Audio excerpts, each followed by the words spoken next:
bagaimana Anda melihat kasus ini? Apakah tidak diizinkan diskusi semacam ini tentang pemakzulan presiden itu lebih karena orang-orang di bawah Pak Jokowi dan Pak Jokowi sebagai presiden tidak melakukan upaya yang lebih cukup untuk menghentikan itu, atau memang ada campur tangan istana untuk menghentikan diskusi itu? Mbak Rosi, kita tentu nggak bisa kesimpulan ya. Tapi kalau bicara soal kemungkinan, siapa yang ikut bercampur tangan lalu kemudian melakukan pemaksaan, kan ada banyak faktor. Ada banyak kemungkinan. Bisa jadi para buzzer gitu, bisa jadi juga aparat negara, bisa jadi orang lain gitu. Jadi plat merah, bisa plat kuning, bisa plat hitam, bisa semua gitu kalau bisa. Makanya kenapa saya bilang penegakan hukum harus dikedepankan. Saya pikir kita tidak. Hukum itu harus menjawab, penegakan hukum itu harus mendetailkan bahwa sebenarnya untuk kasus UGM pelakunya itu plat merah, plat hitam atau plat kuning gitu. Supaya orang tahu. Masalahnya di tingkat penegakan hukum soal yang beginian itu lemah sekali, nyaris tidak ada yang selesai. Kalau kita bicara soal kasus Rovio, saya dapat poinnya. Tapi Bung Fajrul sebagai aktivis yang berada di lingkar dalam Pak Jokowi, ini merasa dirugikan nggak? Saya selalu berpikir berdasarkan prinsip-prinsip demokrasi. Sama seperti Bung Rocky, sama dengan Bung Aceng, sama dengan Pak Nggak beda-beda, jangan sama itu cuma nuansanya aja yang berbeda, Rocky. Cuma nuansanya, cuma rincian-rinciannya. Mana ada kita menentang demokrasi, kan? Cuma kan kita ini mencoba mengadministrasikan soal keadilannya ini seperti apa. Jangan lagi kita mencoba mengundang-undang yang semestinya yang sudah kita pisahkan menjadi masterpiece kita di masa 98, sehingga presiden itu menjadi seperti Soeharto itu. Jangan lagi, tidak boleh lagi terjadi. Lalu kenapa terjadi sekarang? Tidak boleh lagi. Kenapa terjadi sekarang itu? Karena itu kita. Kenapa terjadi? Tidak sekarang terjadi, itu kan karena Rocky menyimpulkan seolah-olah bahwa kalau terjadi sesuatu di sana pasti ujungnya istana. Saya terangkan ya. Juga. Pertanyaan Rocky adalah kenapa itu bisa terjadi? Karena saya terangkan. Tidak boleh berpikir begitu, Rocky. Setelah Fajrul. Saya terangkan dengan cara saksama dalam tempo singkat-singkat. Dan dengan salah sebanyak-banyaknya. Tidak mungkin salah. Karena kesalahan itu tidak ada pada mereka yang berpikir lurus. Anda adalah juru bicara. Pikiran Anda terbatas pada pikiran yang Anda wakili. Itu kepala negara itu. Saya terangkan ya. Di dalam soal kriminalitas, presiden tidak boleh campur di dalam soal kriminalitas. Betul. Di dalam soal hak asasi, tidak ada hukum yang bisa melampaui hak untuk berbicara gitu. Jadi kalau hak diskusi di kampus itu, Rocky, kapan Presiden Jokowi pernah melarang orang untuk berbicara? Saya akan terangkan itu. Saya minta faktanya. Oke, saya terangkan faktanya. Kapan Presiden Jokowi melarang Rocky berbicara? Kapan Presiden Jokowi melarang Uceng berbicara? Tidak pernah. Sekarang saya larang Presiden Jokowi melarang Rosi berbicara? Tidak pernah. Bung Fajrul. Ya bukan itu poinnya. Jadi you jangan ambil bagian yang spesifik hari ini untuk dibandingkan dengan Orde Baru. Karena itu saya mau terangkan. Bung Fajrul sebentar. Mau denger nggak? Sebentar. Kalau nggak saya larang Anda bicara. Dia jadi diktator sekarang. Ya karena you nggak bisa nangkap konsepnya. Ya, lanjut. Kamu tidak bisa menerangkan dengan baik, Rocky. Belum saya terangkan, you udah bohong. Bung Fajrul, sebentar. Sekarang saya terangkan ya. Bung Fajrul, stop. Ya, mau saya terangkan. Kesempatan. Saya terangkan ya. Kalau ada survei, pertanyaannya, ideologi negara harus diganti. Dan semua orang mengisi harus diganti gitu. Diganti nggak ideologi negara? Kalau semua orang bilang bahwa ideologi negara harus diganti. Kalau semua orang berpendapat bahwa hak untuk berpikir harus dihalangi di dalam 5 tahun ke depan. Surveinya 90% bilang harus diganti. Harus diganti nggak tuh? Hak berbicara. Tidak benar. Tunggu, saya mau terangkan dulu. Kita tidak berandai-andai. Saya mau terangkan metode berpikir Anda gitu ya. Kita tidak berandai-andai. Bukan, saya mau terangkan dulu. Bagaimana dulu? Ini hipotetik. Kalau dengar otakmu itu dipakai baik-baik supaya dengerin jalan pikiran saya. Saya terangkan pelan-pelan ya. Saya terangkan pelan-pelan.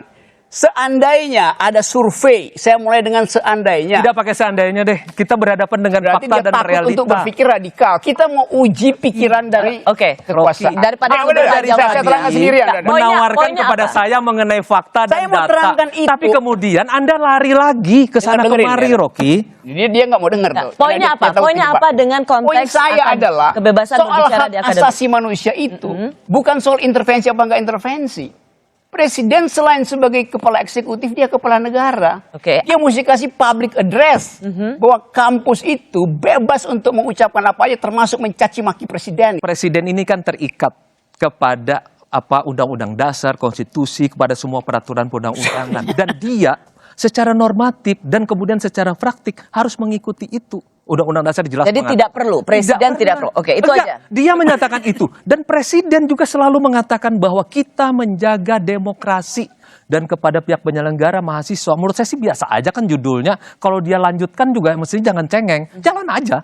Jangan kemudian bergembar-gembor bahwa saya sedang diancam. Orang dulu kita tiap hari diancam. Teman-teman, setiap pembahasan mereka, mari kita lihat setiap komentar-komentar netizen. No Rocky, no party. Nampak sekali di wajah Fazrul rasa cemas membela istana, artinya dia diketahui kebenaran tapi masih bohong. Terkesan Rocky mau menerang dalam mau dipotong Fazrul, WHY dan RU Faraid. Di manakah kemarin kemahiran mendengar yang sepatutnya dikuasai oleh pembicara ini, menggambarkan betapa susahnya untuk menerapkan aturan. Mendengar penjelasan saja nggak malu. Begitulah sampai rakyat di bawah. Pancul lupa kalau dulu dia bagian pengkritik setelah dapat jabatan mengklaim. Fazrul presiden tidak pernah melarang orang berbicara menyatakan pendapat. Also Fazrul memotong tiap pembicara Rocky. Kesimpulan jubir kepresidenan menghalangi kebebasan berpendapat. Bung Rocky sehat selalu. Bisa aja kali di negara yang benar demokratis seperti AS mahasiswa Harvard kemarin ini Walcott bawa poster di depan menteri dari Israel waktu seminar. Padahal Trump benar nunjukin dia condong ke Israel. Kebayang kesalnya rezim Trump. Kalau Harvard dipindahin ke Indonesia, udah habis kali mahasiswanya di bredel. Presiden menjaga demokrasi. Hahaha, lucu si Fazrul itu. Demokrasi adalah ketika dalam diskusi tidak ada yang memotong pembicaraan dan bisa menjadi pendengar yang baik. Sopan santun berbahasa itu tetap diperlukan meskipun substansi opini yang dikemukakan seluruhnya bertolak belakang dengan sikap presiden. Kampus itu bebas mengucapkan apa saja, termasuk mencaci maki presiden. Langsung dicut situ videonya, bos. Waduh, parah. Dari sini pun terlihat bahwa tidak adanya attitude yang dimiliki oleh seorang pembantu presiden. Kalau menganjurkan saling caci maki lebih dalam universitas, lalu masa depan negara mau dikemanakan dikatakan demokrasi, kebebasan dalam kemajuan dan lain-lain. Jangan ditafsirkan kebebasan dalam mempesona perandakan bangsa, demokrasi yang pro penguasa. Contoh Fazrul, mata lu sudah ketutup duniawi. Kampus itu tempat berpikir, dia dalam diskusilah berpikiran kita diuji. Malas dengar Fazrul. Sebar warga Indonesia juga sebagai orang muslim wajib menghormati pemimpin apabila ada pelanggaran hukum yang dilakukan pemimpin. Karena kelalaian kita wajib mengingatkan, bukan menghina pemimpin, kecuali melakukan pelanggaran hukum negara. Hukum karena sengaja demi mementingkan diri sendiri. Itu harus diganti. Bukan menentang cok, tapi demokrasi dipreteli. Orang begituan jadi jubir, pantesan jadi penjual sayur. Fasrul itu orang pintar, ilmunya setara dengan Rocky Gerung. Yang membedakan Rocky tanpa beban dengan kebenarannya, Fasrul terbeban dengan kebohongannya. Coba jangan dipotong kalau orang ngomong, hai penjual sayur. Pak Fasrul tak punya malu. Berapa kali Pak Rocky tidak menyetujui di sana dengan Rocky. Drop ngotot, kelihatan dia kopang kamping mentalnya. Fasrul, gua jadi mules dengar argumen lo. Saya jadi ingat kasus Ratna Sarumpait 98 juga ada yang ditunggu. Seseorang yang selalu memotong pembicaraan orang lain saat berargumen, itu tanda orang itu memiliki pengetahuan dan pemahaman rendah di tengah.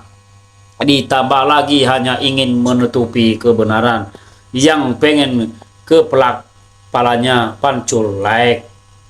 Ada yang tahu pinnya cubir negara. Kok gua kepo? Yang gua pernah lihat juga orang yang mendukung pemerintah. Apakah itu simbol tertentu? Fakta data. Yang ada ruwet dan semua tertawa. Wekewe kampus buat belajar ya. Selalu Rocky super genius sehingga cara pandangnya nggak lurus lagi, alias kebebasan seseorang juga dibatasi oleh kebebasan orang lain. Itu yang sebenarnya keadaan kehidupan manusia, terkecuali hewan. Biasanya siapa yang kuat dan dia yang berkuasa. Yang terhormat Bapak Rocky, sehat selalu, umur panjang, berkah, hormat, ujian, kecemoohan, pelecehan, itu pasti. Semoga Bapak tetap diberikan iman, takwa, dan ittifaq toma. Sukses. Nyerocos baik itu Fasrul. Jubirnya kok nggak mau gantian bicara ya? Juru bicara presiden kok gitu? Ada yang salah sama komponen tubuhnya, dan itu karena salahnya sendiri. Pusing mikirin politik, mending kita sama-sama mikirin negara ini supaya maju. Fasrul Ruhul dan satu lagi nyebelin, ngabalin. Seharusnya kali bisa dibedakan mana yang kapasitas dan kurang